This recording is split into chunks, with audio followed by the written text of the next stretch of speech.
જોઈએ સમાચાર વિસ્તારથી। આજથી માતાજીની આરાધનાના પર્વ એવા નવરાત્રી પર્વનો પ્રારંભ થઈ ગયો છે। તે પહેલા ગઈકાલે ભુજના ઐતિહાસિક આશાપુરા માતાજીના મંદિર ખાતે ઘટ સ્થાપનાનો કાર્યક્રમ યોજાયો હતો।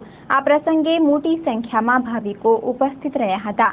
આશાપુરા મંદિરના પૂજારી શ્રી જનાર્દનભાઈના હસ્તે નવરાત્રી મહોત્સવના પ્રારંભે ઘટ સ્થાપન કરવામાં આવ્યું હતું।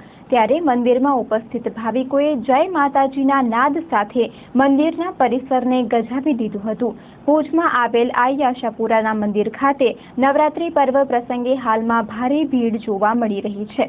માતાજીના મંદિરે દરરોજ સેંકડો દર્શનાર્થી ઉમટી પડે છે અને મંદિરને નવા શણગાર સજાવવામાં આવ્યા છે। માતાના મઢ જતા ભુજ તથા આસપાસના પદયાત્રીઓ પણ પ્રસ્થાન કરતા પહેલા ભુજના આઈ આશાપુરાના દર્શન કરી તેમના આશીર્વાદ મેળવીને પ્રસ્થાન કરતા હોય છે। ત્યારે નવરાત્રી દરમિયાન આઈ આશાપુરાના મંદિર ખાતે વિવિધ ધાર્મિક કાર્યક્રમો યોજાય છે। આ અંગે મંદિરના પૂજારી શ્રી જનાર્દનભાઈએ ચંચળ ન્યૂઝ સાથે વાત કરી હતી।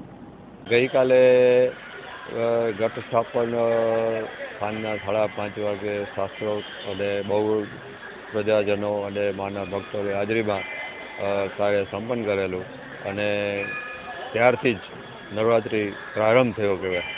અને આજે પ્રથમ નવરાત્રિ છે, ચંદ્ર દર્શન છે, જેનું પણ આપણા માટે કચ્છવાસીઓ માટે એક મોટો ઉત્સવ હોય છે। સાથે પદયાત્રીઓ છેલ્લા 3 દિવસથી શરૂ થઈ ગયા છે અને નવરાત્રિ જે સામાન્ય 9 દિવસ આપણે ગણતરી કરીએ તો એની સામે અત્યારે નવરાત્રિ 12 દિવસને આપણે લેખવા પડે એવી આગોતરું આયોજન કરવું પડે છે। અને માના ભક્તો નો પ્રવાહ આજે સવારના 5:30થી અવિરતપણે અત્યારે પણ ચાલુ છે। ભુજ મંદિર દ્વારા પદયાત્રીઓ માટે સાંજના ભાગમાં ચા પાણી નાસ્તોની વ્યવસ્થા રાખવામાં આવે છે। મિનરલ વોટર દરેકને પાણી આપવામાં આવે છે અને કાર્યકરો ભરત સાઉન્ડ લાઇટ ડેકોરેશન બધી સેવામાં સૌ પોતપોતાની રીતે પોતાનો હિસ્સો આપે છે।